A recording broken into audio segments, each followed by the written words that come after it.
previous years, schools of anthropology, and personalities. People whom you've heard about, that you'd like to know more about, from somebody who almost certainly knew then. Name anybody in the profession of any consequence. And Dr. Wagley probably has known them at some time or another. Want to just come up and we'll start this with your own discussion. Well, Dr. Bernard I was lucky enough to get a fellowship for the summer. And that was from, a curious thing, it was from the Santa Fe Laboratory of Anthropology. You've never heard of it, but it did exist, and it was the only summer program in the United States that had both ethnology, archaeology, and sometimes linguistics. And generally, they worked in the Southwest. But to my surprise, the 6 of us who got the fellowships that summer were sent to Georgia. And that's the first time I ever came to the Southeast, at least, or this far Southeast. And the 6 of us were Gordon Willey, who had already had a degree from Arizona. Now, if you know archaeology, he's at Harvard. There was Lawrence Angel, who was a physical anthropologist at the Pennsylvania Museum and at the Smithsonian today. Joseph Birdsall, who's just retired from UCLA, a physical anthropologist. Walter Taylor, who wrote quite a well-known study of archaeology. It was sort of the beginning of the new archaeology. And a very interesting guy, H.Y. Fung, who became my very good friend during the summer because he was Chinese, of course, and he was writing his dissertation at Harvard on Chinese kinship. So I spent part of the summer learning something about Chinese kinship. Our mentor for the summer was H.R. Kelly, who was a well-known excavations at the Macon Plateau, CA, and excavated. Well, it was Depression times. And there was a WPA program for men who couldn't find jobs. And so they assigned them to archaeology. And none of us had been really well trained in archaeology. In fact, I had no idea what you did in the field except that you dug very carefully. And I learned very fast. But the trouble was we would be assigned 200 men. And what do you do with 200 men? And so we'd say, dig a trench here, hoping that they wouldn't find a thing, that they wouldn't upset the mounds. And now and again, of course, that's the way they discovered the famous Swift Creek finds, because by mistake. And so we spent the summer taking care of 200, 300, 100 WPA men. And our mentor, Kelly, spent the summer listening to the radio on baseball games. But we learned a great deal about archaeology. I learned a great deal about Chinese kinship. And I also learned something else, that I really liked social cultural anthropology better. This idea of digging in the sun and counting potsherds probably wasn't for me. And now Gordon Willey and Walter Taylor, it was just down their alley. And they went ahead with it. Well, I went back to Columbia, and at that time, there was a very small number of graduate students. I think perhaps at Columbia there were 12 graduate students total in 1937 there. Perhaps there were people who didn't find jobs and still continued to hang around. Anthropologists could always get on a writer's project of the WPA. That paid a little bit better than manual labor, but it was government dole all the same, and they stayed around. So there was a group of 30, 35 people who were ex-graduate students or alive candidates. And it was a time that there was a big battle going on between, Boas was still, he taught the last year in 37, and then he retired, but he didn't really retire. He kept his office, and he kept his assistants, and he kept his finger in the pot at Columbia. And there was a battle going on between functionalism and Boasian historicity. And if you go back to the anthropologists of the time, the Boasians were saying, listen, we have to add history to functionalism. Functionalism can't solve everything. Now, one has to remember that A.R. Radcliffe Brown had come out of Australia, and his type of functionalism was taking at the University of Chicago. And so it was Columbia with history, and Boasian point of view that you must know the history of each individual culture, versus the new approach that Radcliffe Brown was introducing, at least to us in America. He had already introduced it to a certain degree in Great Britain. And at this time, those of us who were under the influence of the Columbia School were also influenced by Benedict and Mead, who were already working. And of course, while Ruth Benedict's Patterns of Culture, I think it was published in 36, is not a psychological study. It's really an study of ethos. But she was interested in psychological types. And in that study, and of course Mead, who was not a member of the Columbia faculty, but was an associate to the department and often gave lectures and always. Well, we had one thing at Columbia, I think, that ought to be instituted here, and I think we've started it. That is a regular seminar to which all the members of the department, faculty, and students came. That was called the famous Wednesday seminar. And on Wednesday, 4 to 6, faculty, students, people from other universities, even sociologists now and again, appeared at the Wednesday seminar, and Mead often presented her material there. Well, this was the beginning of, or at least not the beginning of, but was a part of a movement of psychological anthropology. And Mead had she had a master's in psychology before she moved into anthropology.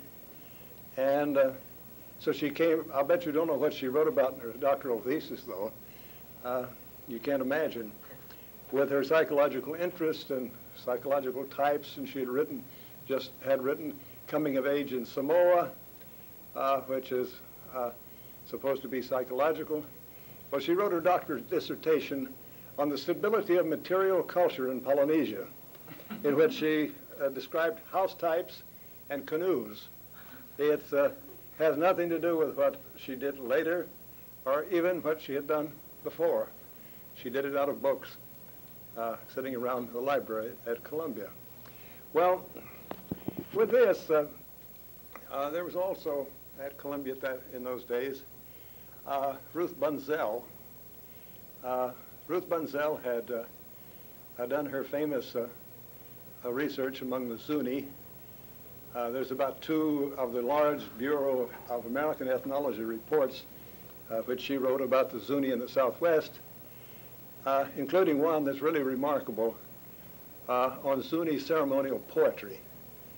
It was one of the great studies of that generation. And one of the most interesting things about it was she found that the Zuni wouldn't talk about their ceremonial poetry in the Pueblo. So she found this very interesting and very intelligent informant, took him off to Santa Fe. And in Santa Fe, he sat down and dictated to her, well, enough Zuni poetry to fill 489 pages of a BAE report, and they're big volumes. And he did this verbatim.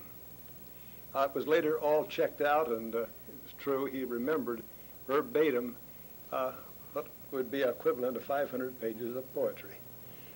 Ruth Bunzel was there, and she had also carried out a study in Chichicastenango in Guatemala.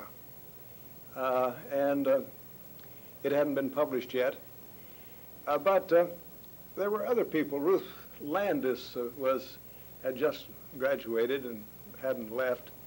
And she had worked on the Ojibwa woman, one of the first studies of a primitive, in a simple tribe, of the woman's point of view. And others, Edward Kennard, who was a linguist, and Jules Henry was just back from Argentina, and he was both a linguist and a good ethnographer. So the interest at Columbia had moved away in a sense from the Boasian historicity in these 2 or 3 years to a psychological approach, and an interest, of course, in the interest of the combination of psychology and cultural anthropology. Well, I'd been going to school for a long time, and I got very tired of going and listening to people lecture at me, as you must be, and so at the end of a 1.5 years of graduate work, I had lunch once with Ruth Benedict, and I said, Dr. Benedict, can't you find some money to let me get into the field? And I wanted to try to be active because there were 2 types of people at Columbia, those who had been in the field and those who hadn't. And until you had been in the field, you didn't count.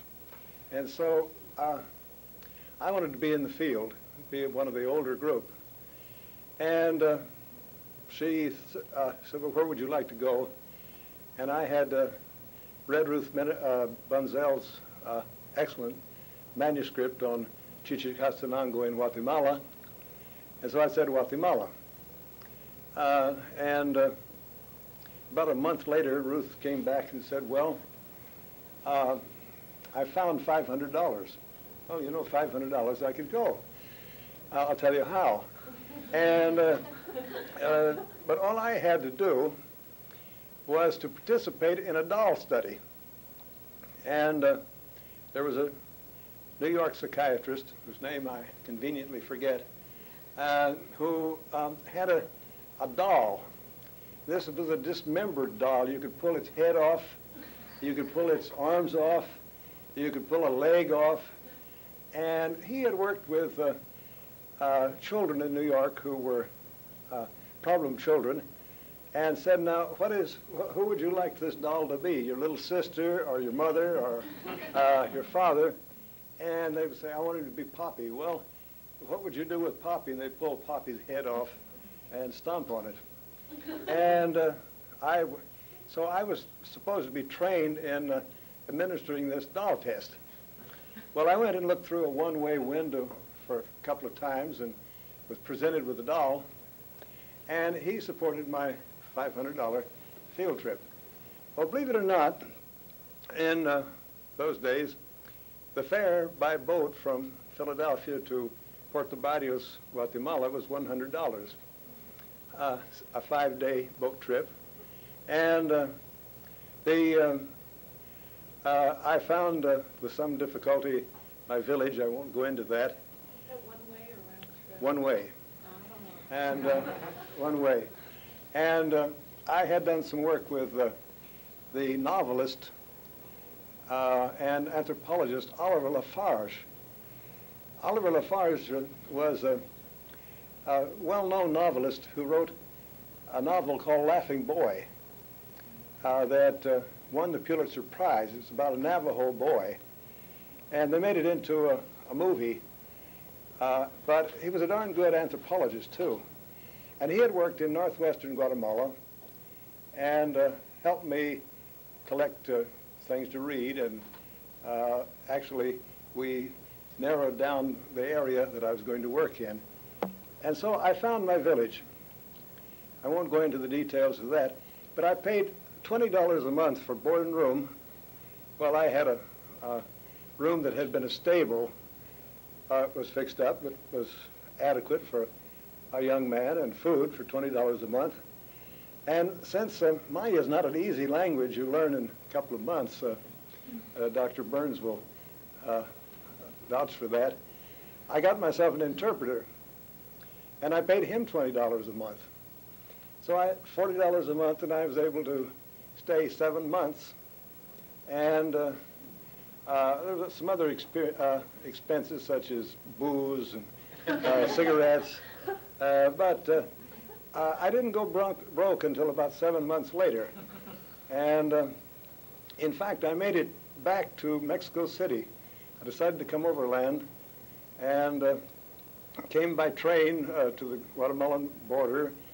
There was no bridge, so you took a little canoe and went across and caught the train on the other side. Finally made it to Mexico City, and there I really went broke. And but I had a letter to Clyde Kluckholm's cousin. This is the Clyde Kluckholm was then an instructor at Harvard, and I'd met in New York. And he said, "Oh, if you get to Mexico City, my cousin is a New York Times correspondent." So I showed up at the New York Times office and said, would he send a cable for me? And he said, "What's your trouble?" I said, "I'm broke." And he said, "You're a friend of Clyde's," and I think he lent me $50 to last me in Mexico City until Ruth Benedict found another $50 to get me back to New York. But it was about $550 to $600 for 7 months of field work. Well, this was, I had the material for a doctoral dissertation, but I hadn't passed any of the examinations. So I did my field work before I took the examinations. It sort of turned things around, but I felt more at ease. And of course, those of you who go into the field, in either in archaeology or cultural anthropology, field work brainwashes you. Because you think of nothing else but that you're thinking about the Santiago Chimaltenango or this dig and how many and so forth. And you've forgotten all about that theory behind anthropology, forgotten about who A.R. Radcliffe Brown is, and you don't give a damn, and or who's A.L. Kroger, because you're thinking about collecting material and data. And of course, now and again a theory helps collect data, but you're brainwashed by working in the field. It takes you at least 6 weeks to 8 weeks to get your mind back into what we call classroom or seminar or anthropology. At least that's always been my experience. Now, I then had to double back and forget my material, and I wrote some of it and try to pass the examinations. Well, they weren't so bad in those days as they are now. I doubt whether I could pass the examinations that I give give to the students today. The bibliography was not as great. It wasn't, the libraries were not full of so many monographs. You had some certain classic monographs you had to know. A book on the history of theory, there was only one. That was Lowy's History of Anthropology, Ethnological Theory. So there wasn't, I must confess it was easier, at least the way I look back on it. And when I sort of sympathize with you people, because now you have to deal with medical anthropology and educational anthropology and symbolism and functionalism, and at least 2 types of functionalism, and materialism. So you've got much more to do. And I don't know whether this is good or bad. It means that you're going to have to specialize more than we did in those days. Because we felt that, you know, Boas did, Kroeber did, we can learn all of anthropology. But it was because anthropology was still young. Well, at Columbia, things began to change. Boas, well, Franz Boas was a German professor, and he was Herr Doctor Professor Franz Boas. And the European universities always had one professor. All of the other guys were docents. And so at one time, one professor, Dr. Russell Bernard would be our professor if we had this system, and all of us would be his docents. And he would assign us to teach this class or that class. And this is the way Boas saw himself. So Benedict was only an assistant professor. The others in the department, such as Ruth Bunzel, were instructors or lecturers. The only person with actually with a professorial rank was Benedict and Boas. And Benedict was assistantship. Well, Columbia decided something had to be done with that, and they isolated Boas a little bit and appointed an outside committee. And in 1 year, they appointed 3 new professors. Ralph Linton, who came from University of Wisconsin, William Duncan Strong, an archaeologist who was well known for his studies in Nebraska archaeology, and others. He'd worked in Central America. He came from the Smithsonian. And a very charming Hungarian linguist with the name of George Herzog, who was also a specialist in primitive music. He later went to Indiana and took his whole archive. In fact, Columbia, we didn't know what to do with it, so we sent it out to Indiana. Because without Herzog, nobody knew what to do with primitive music. And Indiana became the central place to study comparative musicology. Well, this put a new breath to Columbia, and it wasn't altogether a happy situation because there was juggling for power. Benedict was moved up to associate professor, and later she finally, only 2 years before she died, she became professor of anthropology. It was really, there was no feminist movement at that time, but if there had been, she was a good case to be put up against Columbia. And in fact, it's very funny stories about Benedict, because for 2 years she was chairman of the department. And first place, as associate professor, she was elected to the Columbia Faculty of Political Science, which was the faculty that included anthropology, psychology, sociology. But she was the first woman to be admitted. And so the old gentleman, in this fact, I wasn't there, but I heard a great deal about it later, debated, what are we going to do, a woman in the Faculty of Political Science? We've never had one before. Well, even worse was when she became chairman, because Columbia at that time had a very autocratic old president by the name of Nicholas Murray Butler. He actually ran for president of the United States once. And Nicholas Miraculous, as they call him, was, because he could raise money all over the place, and he was very old worldly, and at the president's house, he always had a series of meetings with the chairman of departments, and this begun by a dinner, and then after dinner they discussed the budget. It was sort of a nice social thing. Over the brandy and cigars, they discussed the budget for next year. Well, Ruth Benedict went to this dinner, and so Mrs. Butler says in the good English fashion, shall the ladies leave the room?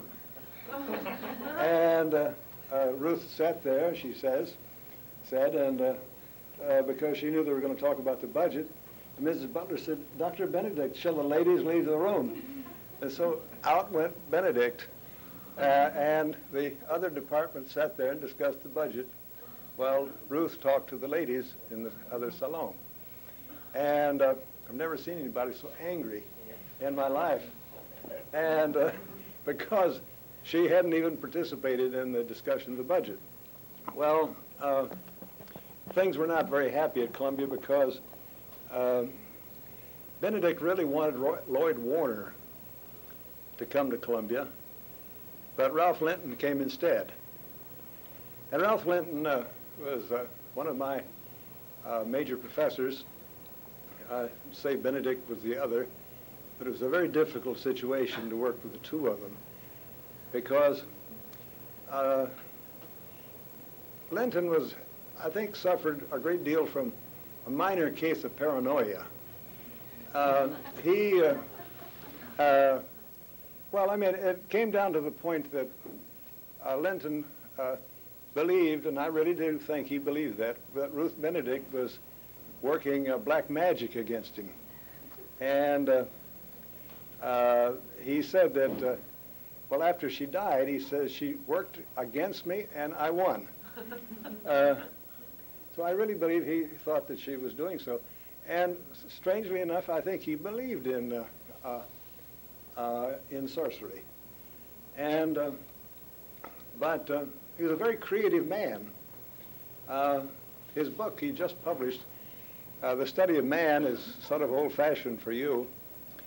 But if you read through it, and for its time, you'll find that that's where all the concept of status and role came into anthropology. That's where the many of the seminal ideas that developed in anthropology came out of the study of man. And he wrote it. He thought he was writing a textbook, but it wasn't a textbook. It was a theoretical position. And now he was a very creative person, and so was Benedict. Well, she was sort of a witch, very beautiful woman, and very creative, but she had some of this attitude, you know, that well, she wrote so beautifully, her style, and she would turn to a student and say, well, you know, you should write it in the right way. Well, we didn't know how to write it in the right way, but she didn't know how to teach it. And I wanted to know how she arrived at some of her conclusions, particularly about the Japanese. And she said, well, you know, what you do is you read and you talk to Japanese. You read and you talk and you read and you talk. And then all of a sudden, you get it. I said, yeah. I mean, I could read and I could talk, and I'm not sure, I don't know, sure it's like it would snap in my head, and you would break the culture, as she said. Well, that's not the way most of us work.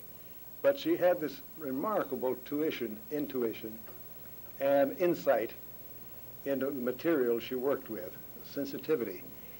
Well, I was caught in between because I began with Benedict and I picked up with Linton, and I tried to make it clear Benedict was easier to get along with. She knew I was going to work with Linton, but Linton was mad because I went in to see Benedict, and but not because I was important. I was just an insignificant graduate student, but this worked with everybody. Oscar Lewis was in the same predicament, and he was at Columbia at the same time. And Slobodan, who went to Canada and taught at McMaster's, was a great friend of Benedict's and also a friend of Linton's. Well, we had to make it clear to both that open or we'd got into trouble. It was a very unhappy department. They didn't speak to each other except in budget meetings. and that sort of thing. Well, it was there was a group of very productive people around. I've already mentioned Oscar Lewis, who was studying at the same time, Irving Goldman, who did a very fine piece of work in the Cubeo of South America, was there at the same time.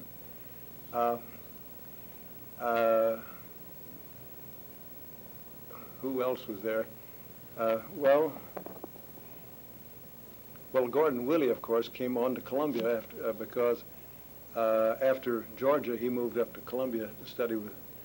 And I can remember a whole group of them that were around at the time. And What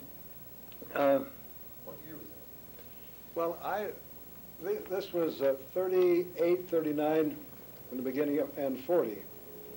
Joe Casagrande was there in 41, and just before the war. And now, another important thing had happened at Columbia that is illustrative. Before Linton moved to New York, and there had been some interest at the New York School of Psychoanalytic Institute in cooperation with anthropologists. But when Linton came to New York, he tied up with Abraham Gardner, and that begins a seminar that went on for 4 years. It began in about 1938, and it consisted really of anthropologists and psychoanalysts in the same room once a week. They didn't have tape recording material, but there was a secretary there to take down everything that was said, more or less. And this resulted in a book, The Individual and His Society, by Gardner, and Linton wrote several of the chapters. This was, in the first round of the seminar, they had the Comanche as one tribe that was analyzed. It was you presented the material of a culture, and then the psychoanalysts went through it, analyzing the basic the institutions. And Gardner and Linton had come up with this theory that there were certain basic institutions. They're neo-Freudian analysts, and such as child care, family structure, kinship. They even, I think, included in that the subsistence methods of the group. And that these basic institutions, which form the personality of the people, create secondary institutions, which are ideology, religion, mythology, the dance, and that the personality enters into the secondary institutions. Now, this is Freudian in as much as it is the early formation of the personality, and the personality then influencing the ideology of the secondary institutions of a group. Well, I got my PhD in '39, and I decided I wanted to go off to, well, actually, I was going to go off to Madagascar, and because Ralph Linton had been in Madagascar, and he wanted somebody to go back, and he applied to the Rockefeller Foundation for funds, and it was granted, and I was to go to Madagascar. So I studied French, and because Madagascar's secondary language is French, and I read a great deal about Madagascar. But then something happened in Europe, Munich, And everybody started talking about the possibility of war. It seemed distant, but possible. The Ford Foundation said, no, we don't want to send anybody to a French colony, but you can have the money. And so I fell back on my second love, which was Brazil. And instead of dropped French right away, and got in touch with Alfred Métraux. Alfred Métraux was a Swiss Argentine American. He was born in Argentina of Swiss parents, educated in Switzerland and in France, returned to Argentina, and then came to the United States, where he did a great deal of the work for the Handbook of South American Indian. In fact, I think he was one of two specialists, best-known specialists in the world on South American indigenous peoples. And he was at Yale, and so I went up to see him, and he tried to persuade me to go to the Gran Chaco with him.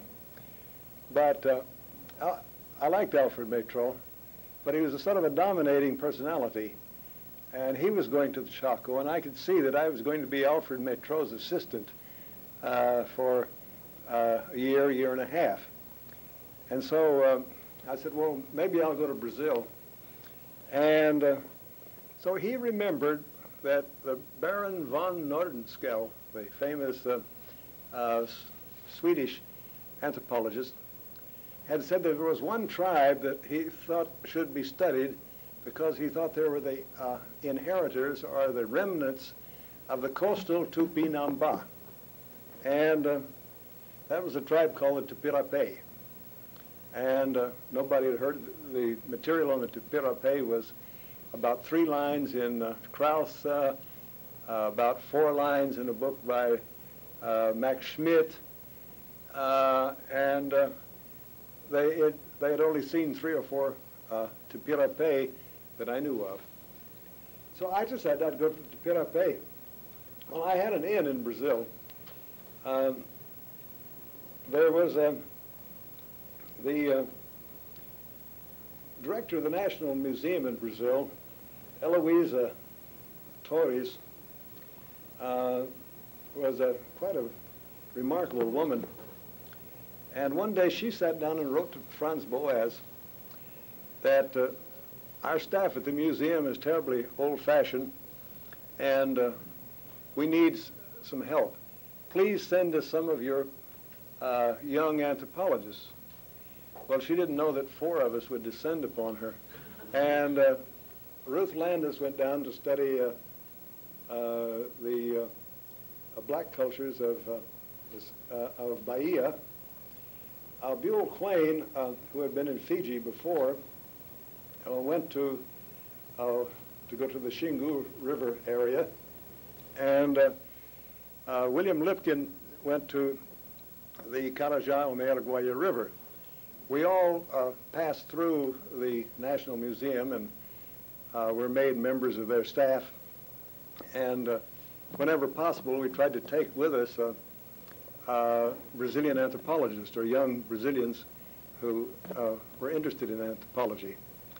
And so I did have an institution to work with, and so I defended my dissertation on Guatemala, and I think it was January of '39, and on about February 10th, I sailed for Brazil. And I had a Rockefeller grant sufficient for a year and a half, maybe. It could have gone for 2 years. And there were no jobs, so why not go into the field? That year, only 2 jobs in all of the United States opened up, as far as I know, and I didn't get either one. So that just as well go into the field. So I left and went to Brazil. It was a very wise thing, but I was quite innocent about Brazil and about, I thought because I spoke some Spanish, I'd learn Portuguese right away. Didn't work out that quite so easily. I found that I didn't know much about Brazilian Indians, and neither did anybody else, except a man named Curtin Mindaju, who was way off. He was always in the field. Nobody could ever find him. And fascinating character. I did finally meet him several years later. Well, I made it to the Tapirapé. It wasn't like going to Guatemala. There was first place I went to Rio, and I found to my chagrin that an anthropologist had already been to the Tapirapé. A man named Herbert Baldus, trained by Thurnwald in Germany.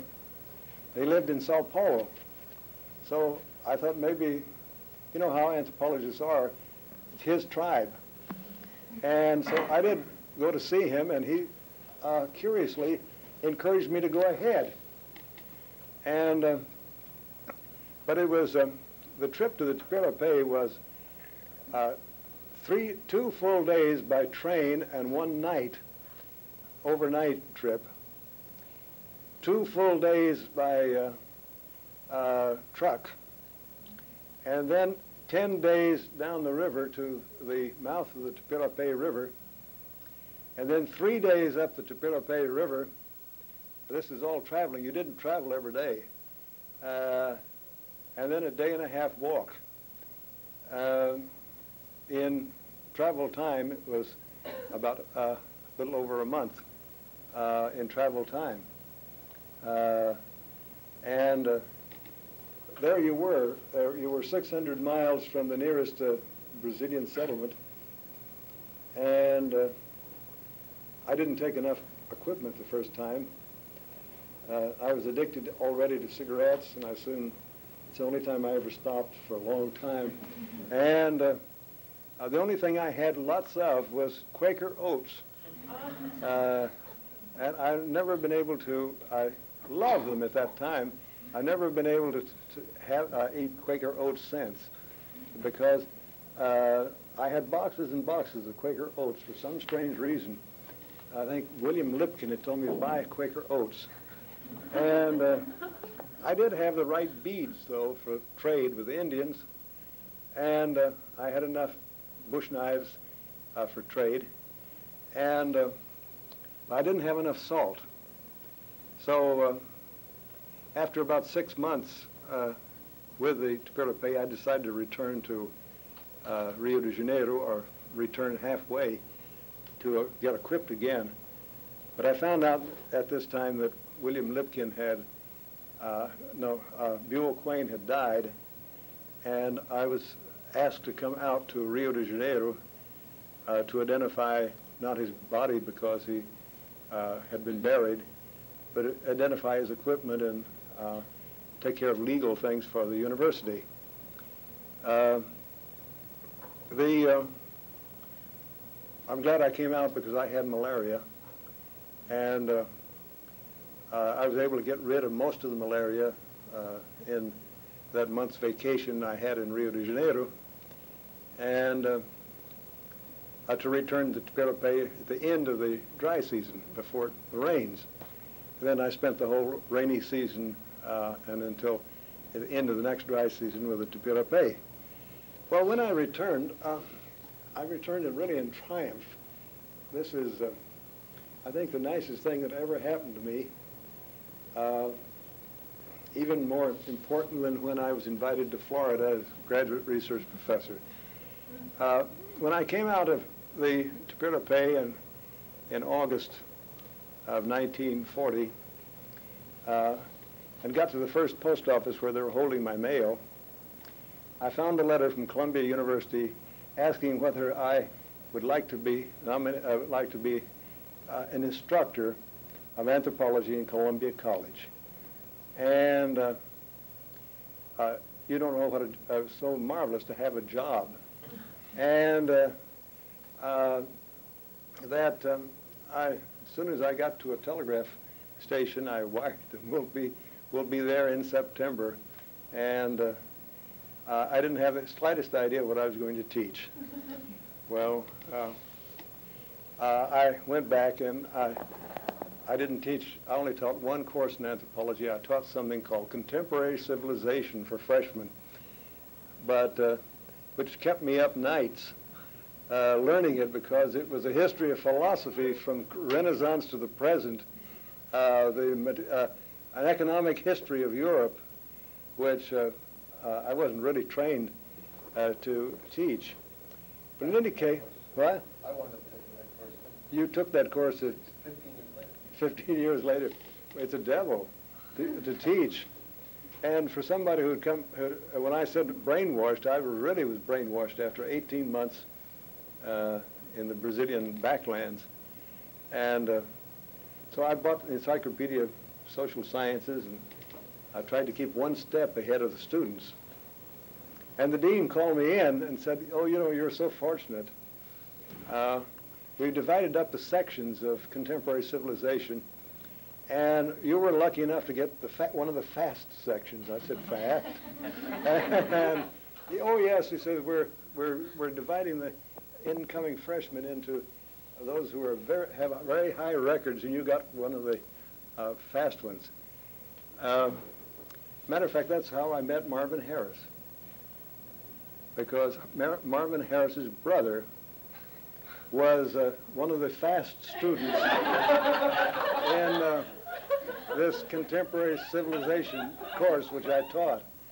And he was one of these people. I always loved him because he would argue. And so the only thing I had to do was to come into the class and find out what Herbert Harris's point of view was, and take the opposite point of view, and then the class would break up into a big argument, and I wouldn't have to lecture. And so this was before the war, 1 year before the war, and as soon as the war was over, I went back, and this young man comes up and says, my brother Herbert Harris says he took contemporary civilization with you. I said, oh my God. In any case, I made it through. But what was interesting was that the Carder seminar had developed into a regular institution in 1940-41. Clyde Kluckholm came down from Harvard once a week to attend it. People came from, Hortense Powdermaker was coming to it every week. There were 30 or 40 people, professional anthropologists and psychiatrists, coming. And we could never get together. I was invited to present my data from the Tapirapé to the Carder seminar, and I did. I think I spoke for 4 weeks in running, 2 hours at a time, and then some discussion. I could never agree with Carder. I don't think he ever learned anthropology. Well, for example, this is the way the psychiatric mind works and the way the anthropological mind worked of the day. I reported on mythology, and among the myths that I said that Tapirapé told me was the myth of the toothed vagina. Well, you know, the psychiatrists got all excited. What is the toothed vagina? And so I told them the story. Well, the toothed vagina is a myth from Alaska to Tierra del Fuego. There's very few. One tribe will have it, another tribe will have it, but it's one of the most widespread myths in, at least in America, that I know. Well, Carder began to work on that as a unique feature of the Tapirapé psychic. I kept saying, you know, they just learned this by diffusion. They learned this, it sounded interesting, so they have the myth. Well, no, but they wouldn't have taken it, they wouldn't have remembered it unless it was amenable to their cultural, to the culture. And well, we had all sorts of things on that. There was, they told me a story of a transvestite that existed in the Tapirapé 2 generations before. And I reported that. as a negative feature that homosexuality was known to them, but not it was not an active part of the culture. Well, he selected that when it was negative, he made a positive feature out of it. So the Tapirapé knew about homosexuality.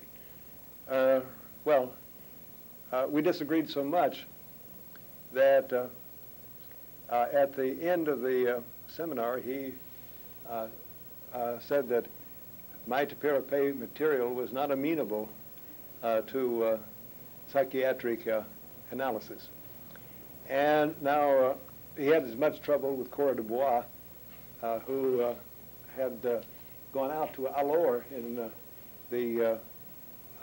in Indonesia, and Cora wrote up her material for Carder because he had supported some of her field expenses, but she also wrote a big monograph on Alor, which in a sense negates Carder's point of view. Well, this was the height of the psychological interest in anthropology. At the Carder, one thing they had added to the Carder seminar was Rorschachs. And they were doing Rorschachs on all over the world, some of them blind, the blot tests. And of course, we never believed that because you look at the blots, and if you're at Tapirapé, you'll see bats and all sorts of things that if you're a New Yorker, you won't see, because who's ever seen a bat in New York?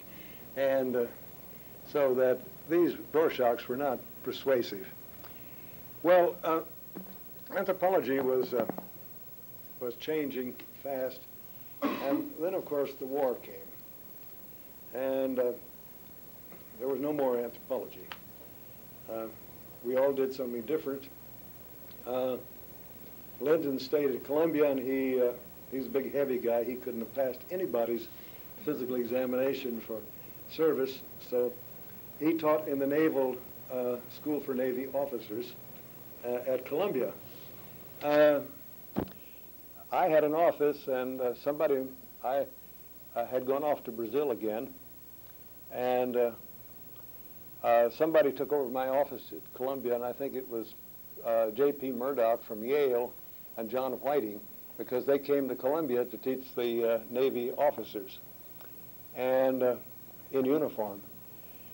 Duncan Strong went off and established an office in Washington to place anthropologists and sociologists and geographers, the Geographic Review Board. And a lot of anthropologists worked. Jack Harris from Columbia worked with the OSS. So did Alexander Lesser and Irving Goldman, Office of Strategic Services. We never questioned who we worked for. There wasn't any of this ethical business in World War II. Sort of blindly you went off and joined up, and in some capacity. I was in Brazil. I had returned to teach for a year at the National Museum when the World War broke out, and I was up in northeastern Brazil and decided I'd better return home because I knew the draft board was after me. And so I took a plane, one of these PBY flying boats down the coast of Brazil. I don't know where I got the money, but it was kind of expensive. But I sat next to an old gentleman on this. There was only 14 people aboard, and we had to spend the night. We didn't make it down the coast in Brazil in one day in the PBY. It was a 2-day flight. And so we spent the night in a big city called Recife, and I found out that this guy was a brigadier general in disguise. Not in disguise, he was just not in uniform. He was coming down to Brazil to negotiate a bilateral treaty with Brazil for the protection of rubber workers in the Amazon, and for the protection of also workers around some bases that Brazil was going to give to the United States for transportation to North Africa. This was Belém and Recife and Natal, where they flew across the Atlantic at its narrowest point. Well, General Dunham told me his problem. He didn't speak a word of Portuguese. He didn't know where he was going to find anybody. And he was an MD in the Army, and he noticed that I looked sort of yellow. I'd been taking so much Atabrun against malaria that I looked like I had jaundice. And so he asked me that when we got to Rio, if I would come down to the embassy the next day and we'd talk this over and see if I could help him a little bit. Well, long story, I ended up working for him. And he shipped me back off to the Amazon. Well, he sent me back to Washington, and I reported to my draft board, whereupon they sent me back to Washington, and within a week after I got back to Washington, I was flying back to Brazil. And I worked for General Dunham. And so I got into public health. I didn't have anything about public health, except that it had to do with sewers and water and yellow fever. Was that the Coast Guard then? What? Was that the Coast Guard then? What was public health? No, the public health. No, it was public. It was Coast Guard. You're quite right. Yeah. No, but he was in the Army. See, I was in the. You were in the Coast Guard? No, I was a civilian. Or you were just assigned? Straight through the whole war. For this funny reason, within 6 months after the war began, we built a staff in Brazil, and the Army was sending down physicians to work with us, and they were captains and majors. And the general couldn't get me anything but a lieutenantship, an anthropologist. And so how could a lieutenant be the boss over the captains and so forth? And so I kept my civilian status. They finally, all through the war. But I had working with me majors, captains, even one lieutenant colonel. Now, I learned something about public health very fast. But my first job, I was called a social analyst. They didn't have anything called an anthropologist in the civil service. And so then they changed me to administrative because I got into administration. But what I did, and this is indicative of many, many people during the war,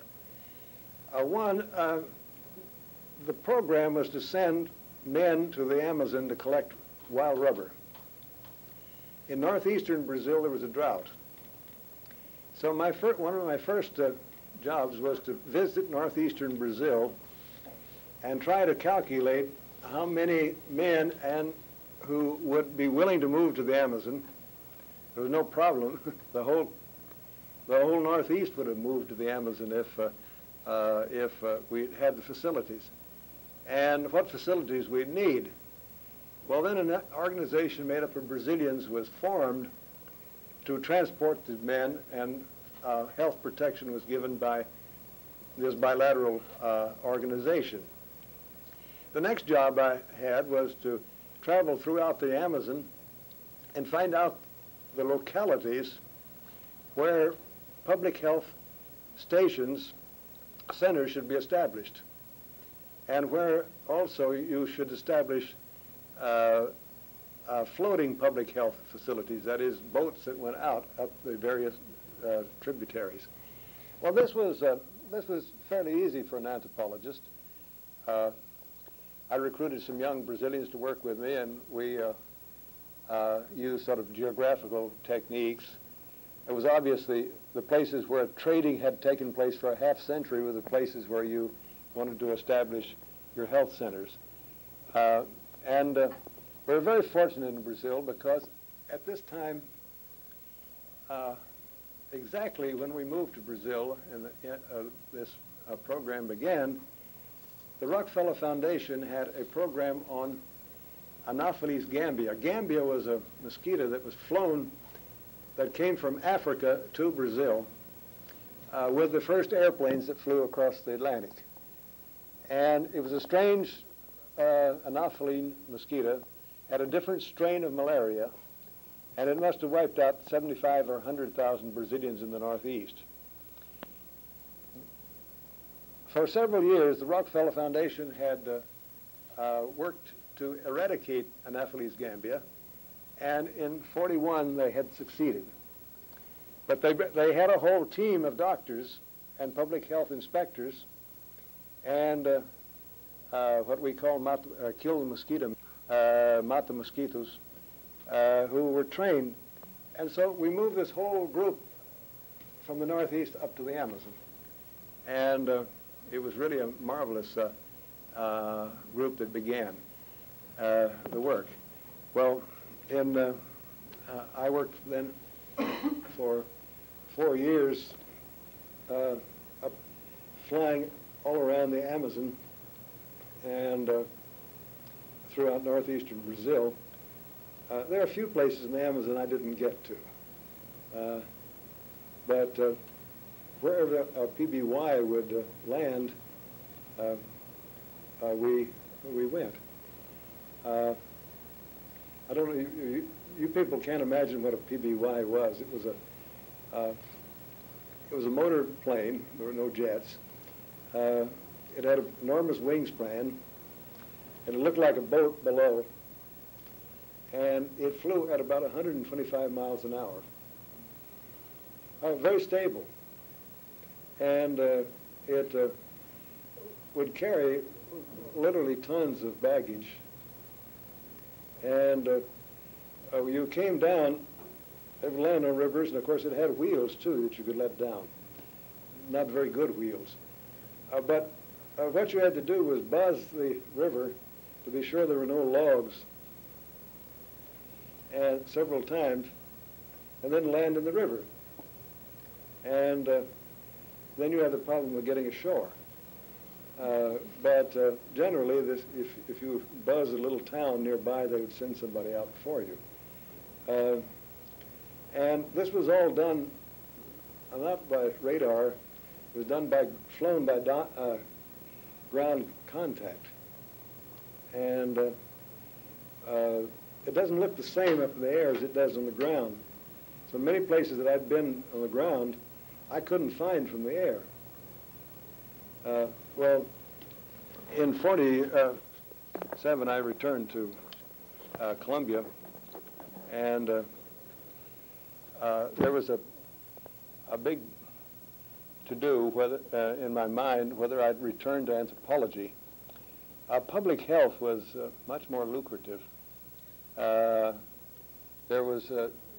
We had developed in Brazil an educational program for the rural zone with some reputation. I was invited right after the war. Jobs were, good right after the war, to go to Los Angeles as a health educator, and there were at least one other job I could have applied for, and I went back, though I decided I really wanted to be an old-fashioned anthropologist. And I went back to Columbia at a great financial cost.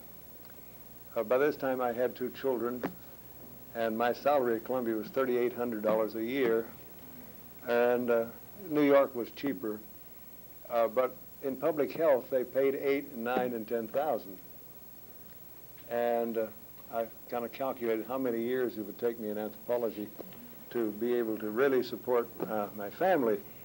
Well, it didn't take many years. Salaries improved for professors, and they improved the salaries at Columbia fast. But I had to make a decision whether to stay in academic anthropology or to get out into the world and public health. I've always looked back on it, not with distaste, because I thoroughly enjoyed the problems that came into particularly health education. Now, at this time, Columbia was changing again. Linton went to Yale as a Sterling professor. It was sort of like a graduate research professorship at Yale. And Julian Stewart came to Columbia from Smithsonian.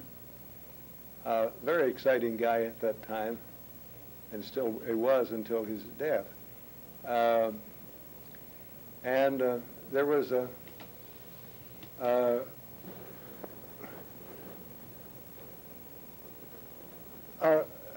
group of students that returned from the war, and I was just an assistant professor, but I got to know this group quite well.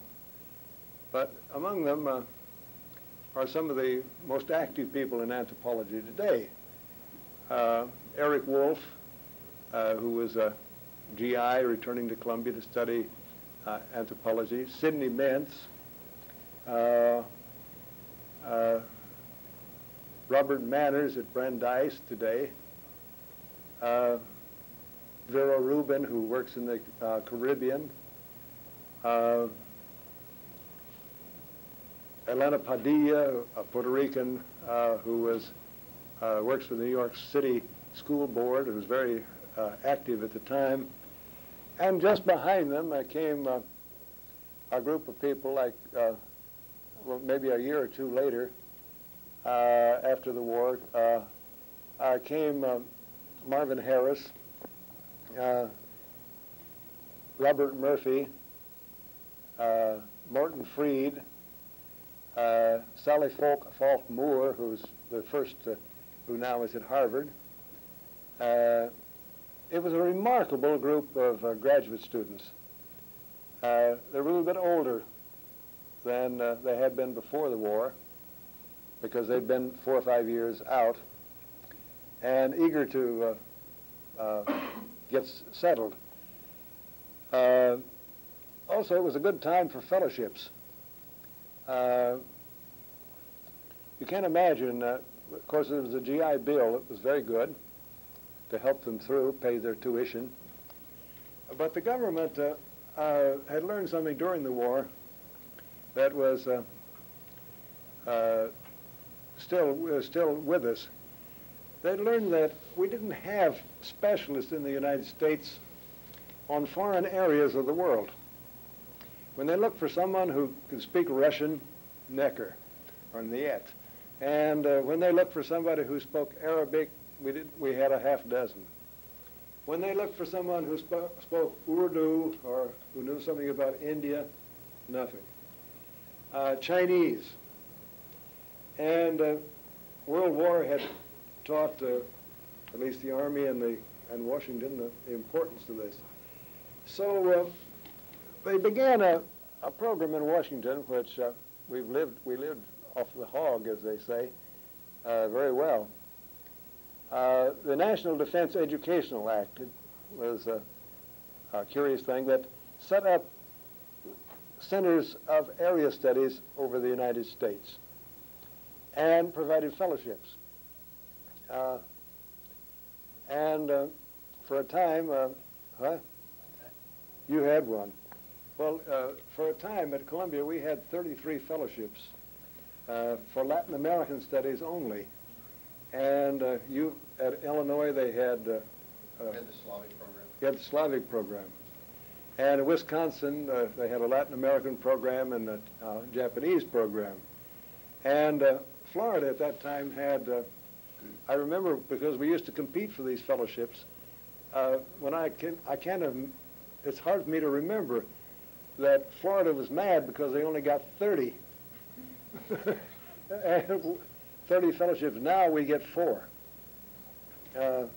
But Florida was very angry because they got only 30 and complained one year because all the directors met. Well, I soon got tied up into the area studies program, and it was, in a sense, anthropologists had a great step ahead because in the nature of anthropology, we're interested in foreign cultures. In the nature of anthropology, you invest in learning a foreign language. In the nature of anthropology, we had traveled, many of us had traveled to Africa, South America, and so anthropologists were brought into these area studies centers more and more, at least in the 50s and 60s, and then many anthropologists took the lead in developing area studies over the United States. Well, this was a new direction for anthropology, and I've left out a lot of things that I really should have talked about. Why don't well, I'll go ahead and just cover very rapidly what happened at Columbia. And Columbia was one of the centers where they had more centers for area studies than any place in the United States. And they had a Russian program, a Southeast Asia program, a South Asia program, a Japanese program, and of course a Latin American program. And so we move into the 60s, and anthropology from that time on has begun to broaden out. Now, I said the bibliography was smaller in my day, and so were the numbers of people. The first meeting, national meeting of the Anthropological Association I went to in Philadelphia, 300 people were registered. Last year there were 3,500 registered, and it was a bad year. They expect this year 4,000 people to the anthropologists. So you can see what's happened to anthropology in this time. Why don't I stop and let you ask me questions? Can I get? I would, during the wartime, when you were flying around in DBY, if there are any myths that might have developed about that plane that some people may never have seen before, and yet it does look like a bird. They have little pontoons on the end of the wings, and flies very slowly and makes sort of a big noise. There may have been people that had never seen that before, and I was wondering if you ever heard of any myths that had been created around that particular. But some of the funny things that have happened and did happen in the Amazon in those days. I flew once from the Tocantins Araguaia River to Goiás, that's the center of Brazil, and it was and we had a nice old lady who was going to a hospital. She needed to be treated, and she was perfectly at ease in the plane. She'd seen planes flying up and down the Amazon and the tributaries. But when we got to Goiânia, I got out and got her bag, and I asked her where she was going. She said, "Well, I'm going directly to the hospital." And so I thought, gee, I'll grab a taxi, and before I go to the hotel, I'll take her there. So we got into the taxi, and the taxi driver opens the back of the boot, the trunk, to put her bag in, and she crawls into the trunk. She'd never seen an automobile. She's perfectly comfortable in the plane, but she crawled into the trunk. It strikes me that you spent 4 years doing some first-rate medical anthropology. Well, no one... But no one called it that. No one called it that. We had to have a term later. Well, so did several people. Alan Holmberg worked in something like medical anthropology. And several people worked in things were close to medical anthropology. But we didn't call it that. It's still the case that if you want a job outside of academia, you don't call yourself an anthropologist. You call yourself industrial relations or social analyst. Well, I found out one thing, my experience working outside of anthropology was that they call upon an anthropologist, this is one of your troubles, to analyze a situation. Do a study of the community and tell us what the community needs in the way of, say, medical anthropology or education, or whatever the problem is. The next thing they will do is, when you turn in your report, if they like it, they'll say, well, won't you come here and do the administration of it? You're the person who analyzed it. Why not administer it? All through these 4 years, every time I do a new report, I'd be the administrator of the new program. Until I could get out from under that one, and I'd get caught up in a new one. I was director of the migration program, then I was director of the health center program, then I was director of the educational program. Every time I did an analysis, I got caught up in the administration. You never thought of any of this as applied anthropology? You never thought I began to think of it later, yeah, but not while I was doing it. Not while I was doing it, no. You had contact with the people who were Well, I applied really, anthropologists. yes. You see, in 1941, I think it was 41, Columbia was way behind in applied anthropology. But in 1941, we heard of a group of crazy people up at Harvard and MIT, made up of Saul Kimball and Conrad Ahrensberg and Fred Richardson and a group. And they were holding a meeting of something called applied anthropology. Well, I remember two of us were drinking beer in New York on a Friday night, and John Adair, who did some work in the Northeast, and he said, let's go up to Harvard and find out what this applied anthropology is. This was 41. And so he had a Chevrolet, and we drove all night to Boston. And I spent the day then listening to papers on applied anthropology. But it really didn't penetrate into the more traditional people down at Columbia as applied. But it did before the end of the war. And but you couldn't call yourself an anthropologist. To who? To the other anthropologists or No, outside? to the people you're working with. Oh, They didn't know what you're talking about. still that way. Yeah, I guess it is. Yes. Would you tell us about where the title of your ethnography comes from on the Tapirapé? Welcome of Tears? Yeah. Well, Welcome of Tears, in fact, one of the graduate students here at Florida selected the title for me, George Volweiler.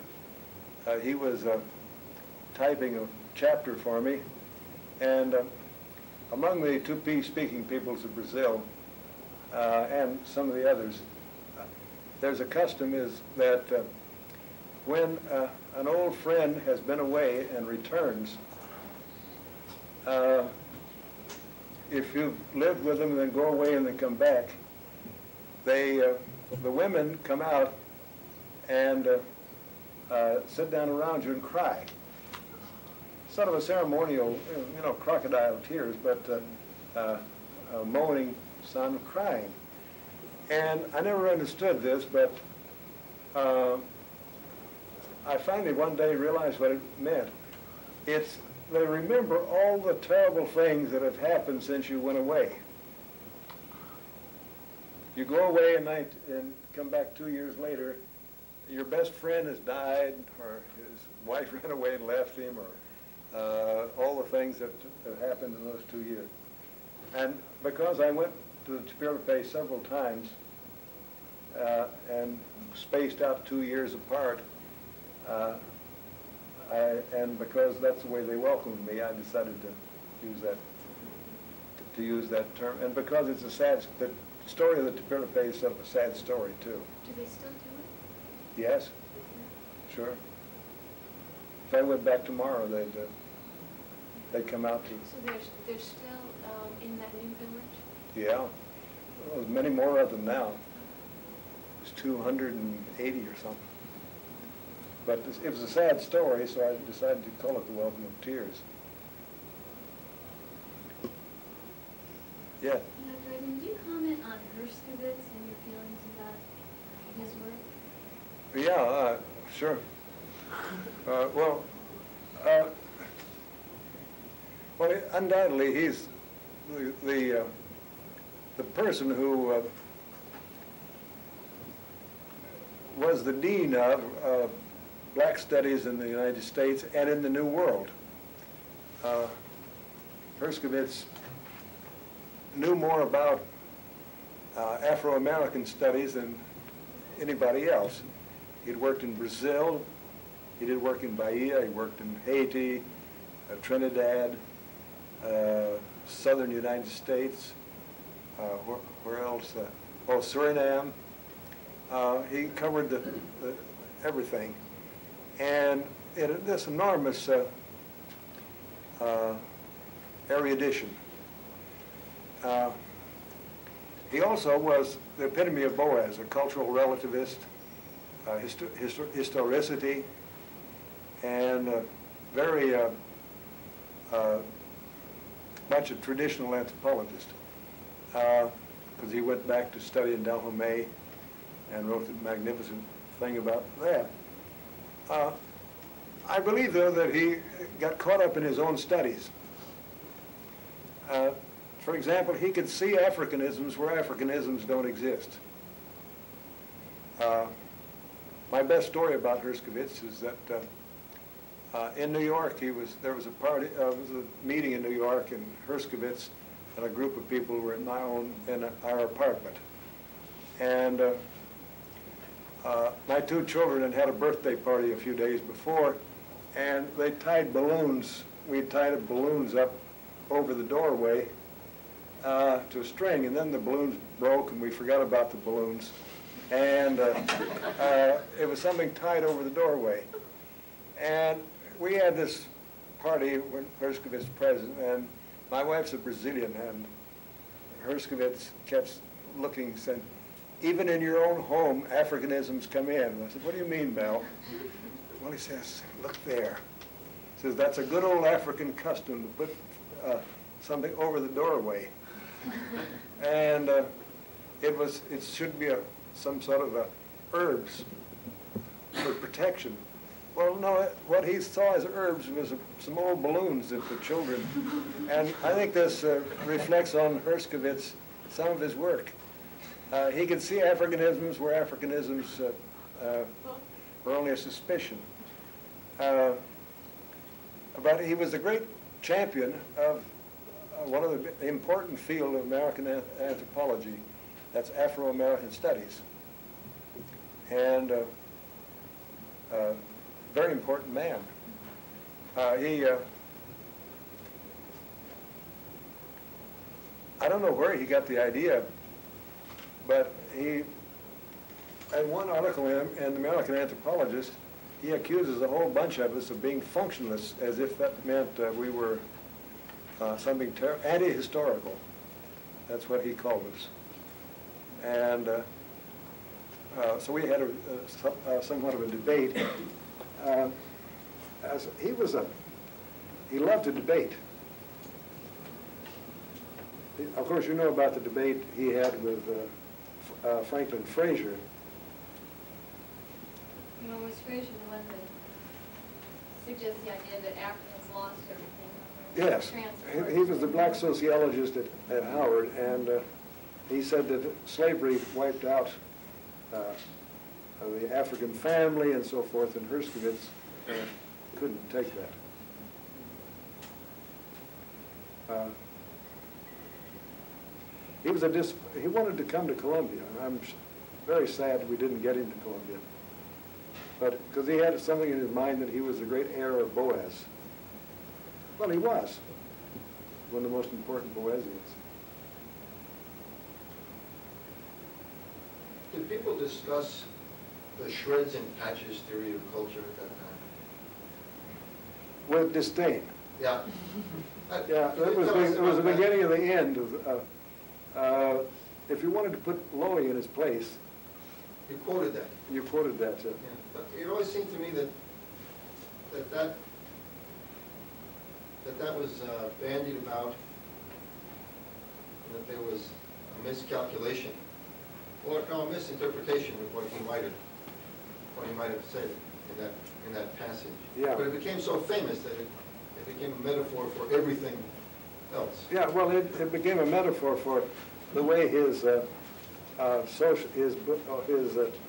book, Social Organization, was constructed. I mean, he said, well, now we have the Kuvad. So the Gileaks have the Kuvad, and the Ramco Kamekra in Brazil, and so do the Yoruba. And he would pick these out like this without any sense of methodology. And so Shreds and Patches was always thrown at Lowy, poor guy. So he used the phrase. He used the words, yeah. And it was this picking out things of What was the relationship like between Linton and Boaz? oh, well, that was impossible. Because the following incident quoted by Linton and others took place. During World War I, Linton went to Europe as a soldier. First he went as an ambulance driver and then a soldier with a Rainbow Division. One of his first articles was Rainbow Division as a what was it? As a totemic object. And after the war, he returned and still in uniform,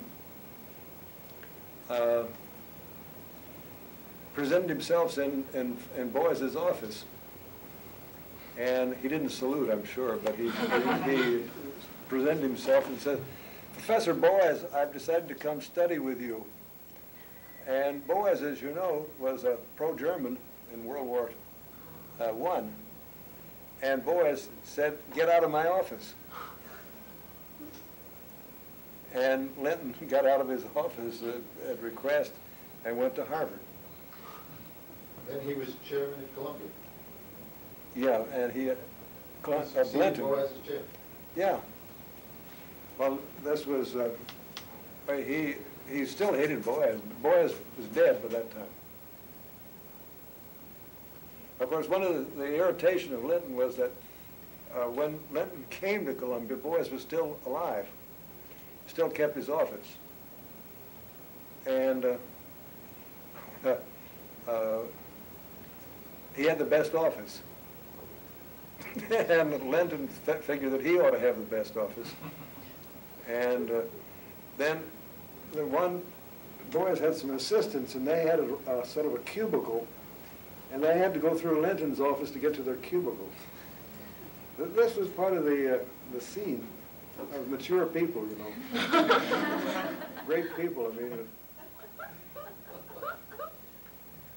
But, I mean, Boaz, you know, this young soldier comes back, you know, full of himself. The World War is over.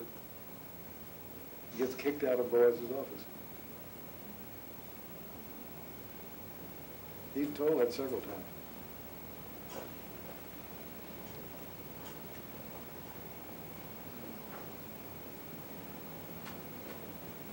Yes, sir? I've got a question. It's not too germane to your field of study, but why is it that, in your opinion, that the peasants of Brazil, who are, you know, destitute, and especially, you know, around Rio and where else, why is it that with a similar background, they have many less revolutions and turnovers in Brazilian government than do their contemporaries in Central America, for instance?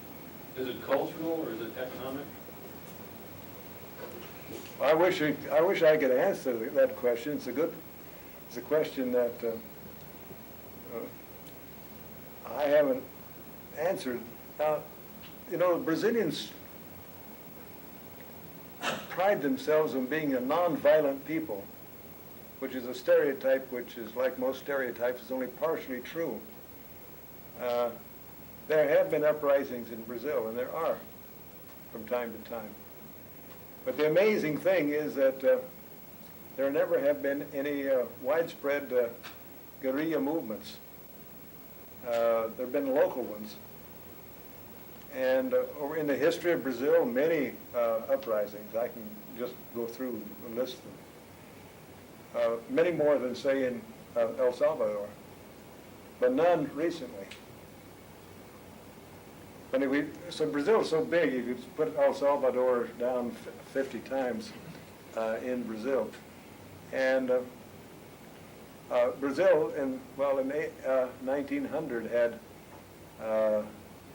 the uprising at Canudos, where they had to send the Brazilian army 2 expeditions and they wiped out a whole village of 2,000 or 3,000 or 4,000 people. This was in 1900. They've had many uprisings since, but you see, they're not big enough to upset the whole country. Now, why Brazilian peasants are so tolerant? I don't know. I don't want to get my explanation in a personality type, because I've already said I don't believe in personality types as explanations.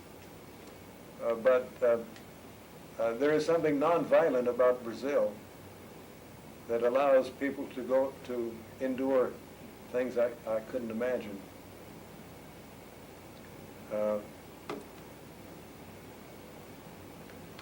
And almost all observers, including myself, have commented upon this.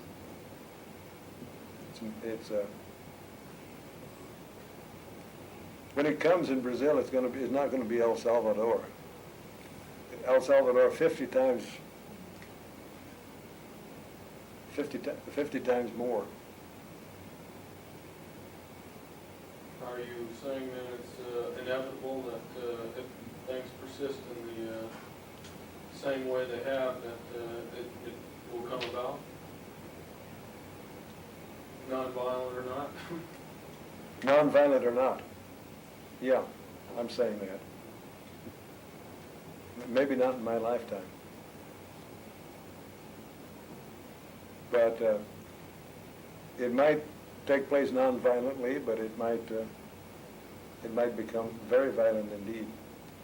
If the population grows the way it's growing, the cities grow as fast as they're growing, the differential between income broadens, which seems to every year. Fewer people have bigger incomes, and the mass of people can't live yet. So they'll reach a breaking point someplace.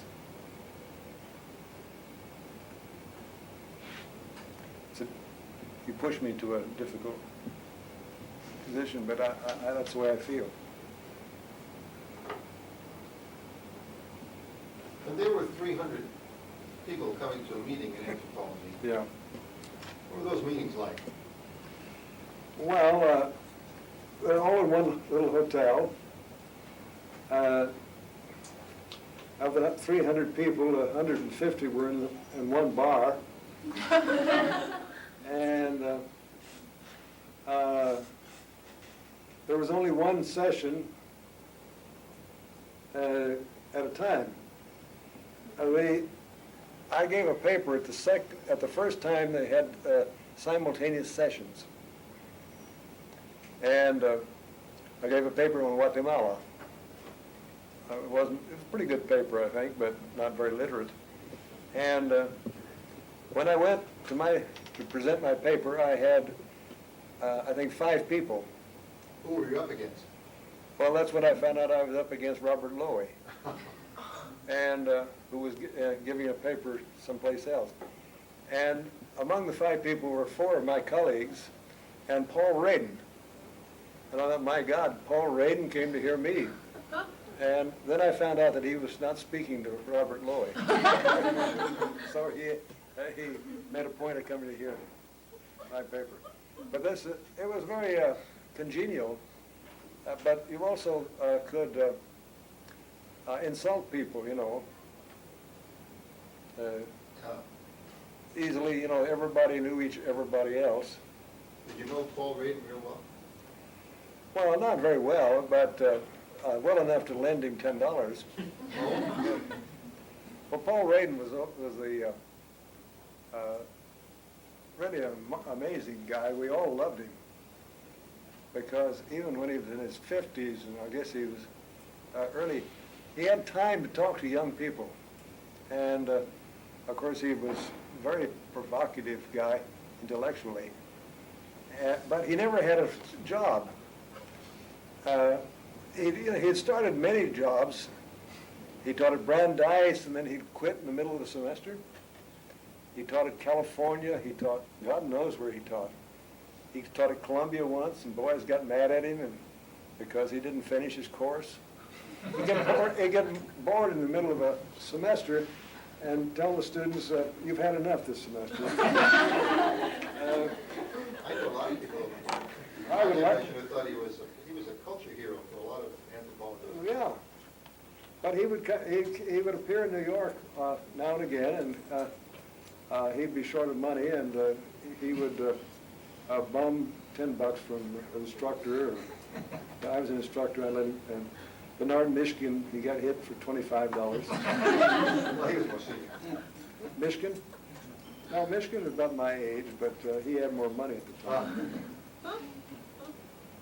But Paul Radin was a bit of a culture hero for a lot of us. But nobody who ran a department wanted to hire Paul Radin anymore because he might not even show up. He's kind of a pixie. Where was George Devereux? Oh, well, Sorry about huh? I don't think anybody, well, there's a new cult of George Devereux. Yeah. His books have been republished, his articles have been republished by University of Chicago Press. Well, George Devereux came over to the United States. He was older than I am, believe it or not. And on a Rockefeller Foundation exchange from France. And he was to go spend the summer with a group of American graduate students, Fred Egan, Ed Kennard, Misha Titiv, these became famous anthropologists, and George Devereux. Well, the description of that summer was a Santa Fe laboratory field trip. Among the Navajo is hilarious, but I couldn't tell all the stories because Devereux got off the boat in New York with a helmet and shorts. In those days you didn't wear shorts, to go into the American interior. And so he went out to New Mexico, and these guys, this group of graduate students, spent the summer making jokes out of poor Devereux, such as they even bribed his informants to get him confused about clans among the Navajos. And then he went to Berkeley and finished his degree under Kroeber. But Devereux is the first guy to really do studies of sex life. And he did a study of I've never seen it in print, the Mojave. Yes, it's in print. It's in print now? Yes. He did a study, really a remarkable study, of the sex life of Mojave Indians. And they're most interesting people sexually. I mean, they're very sophisticated. His descriptions, yeah. And, I mean, he makes it purple, too. I mean, well, Devereux was obviously a Hungarian. You know the stories about Hungarians. He always came out on top. and he disappeared for a long time and then turned up in New York, this time as a psychiatrist. And he was, God help me, he had lots of patients in New York, and he got mad at us in New York. He taught at Columbia for a couple of years. I couldn't, he had a class, must have been 50 or 60 students, and only 10 or 12 of them were anthropologists, all enthralled with the stories he would tell. I mean, I wasn't going to tell the stories, but these are case histories he would recite to the class.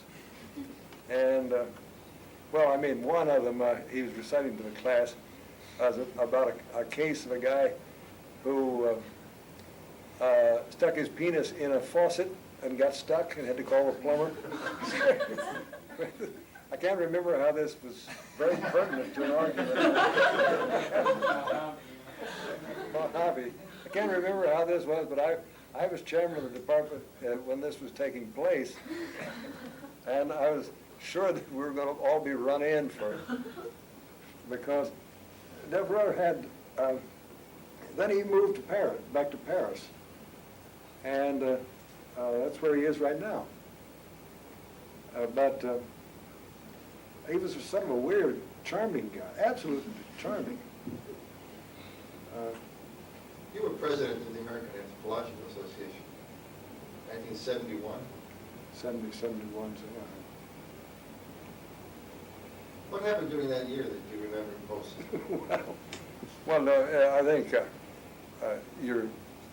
you remember very well, because this was a period of Vietnam War, and a group of anthropologists accused another group of anthropologists of making their field data available to the CIA and to the Thai government, particularly in Thailand where this took place. And based upon the anthropological data, which some anthropologists are alleged to have given, the Thai government liquidated one or two communities in northern Thailand.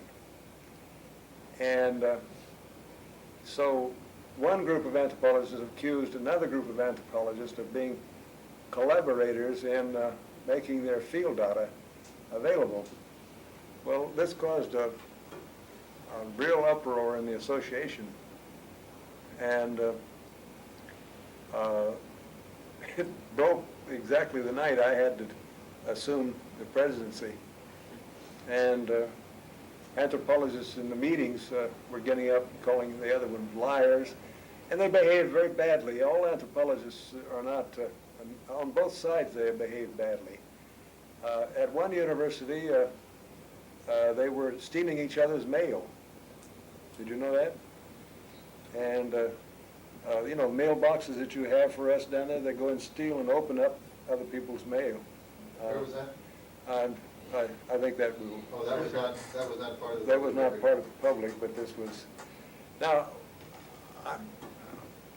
I with the board, set up a committee of investigation, and this committee was headed up by Margaret Mead, and they spent several months investigating all the documents from the accusations. We brought at least one anthropologist from Australia to the United States to appear before the committee, and the committee then presented its report at the next year. Well, the association didn't like it. They thought Margaret Mead was whitewashing the group that who were supposed to have made their field data available. And so in the open meeting, they turned down the report. It was voted not to accept the committee's report. I don't know what we could do at that point, but anyway, this lasted till 3:45 in the morning. And we started out with about 2,000 people. By Q4, we still had over 1,000 people in the room. And it's the only time I've ever seen Margaret Mead cry. Because they not only voted down no confidence in her report, but they called her a lot of names. Shut up, Maggie, and she was a pretty tough gal, but the situation was very nasty. Well, curiously, nothing was done, and of course the Vietnam War ended, and the tempers cooled down.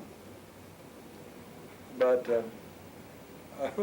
what happened, I remember that year with great,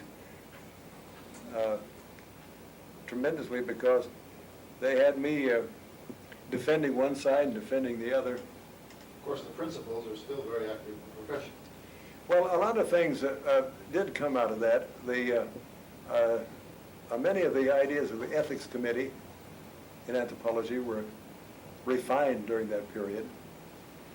We decided that the ethics committee had to be a permanent body.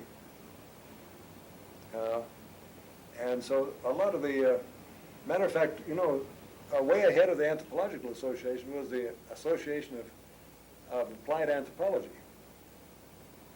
They had developed an ethics code several years before we even thought of it as a bigger body. And a lot of the ethics thing was taken from the applied anthropologists. But there were certain things like this. One group wanted us that all anthropologists had to wait 10 years before they published their field data. Well, the fact is that most people wait more than 10 years, but not by force.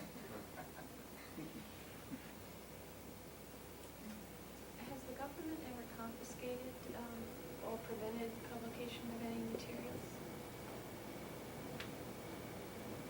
No, but material has been subpoenaed into court. And you as an anthropologist don't have any protection. Not even as much as journalists. The journalists really don't have any protection. They could be subpoenaed and brought into court. And, but anthropology, they have a tradition. We have no tradition nor protection. People at that time were doing all sorts of things. If you're doing applied work in urban circumstances, they were giving numbers to the names of informants and sending the code of what this number 1, 2, what their real names were, sending it up to Canada and putting it in a bank vault. This was very much alive during the Vietnamese War. And, but the fact is, we're still without protection. Well, we're about out of time for tonight. Yeah. And deeply grateful to you for sharing with us this time. Well, I hope we can invite you back again. I feel like we're just getting warmed up. Well, I'm sorry we can't have Saul Kimball because we have a dialogue back and forth. Means you can jump back and forth to different materials. I hope we can invite you back again soon. Well, Thank you very much.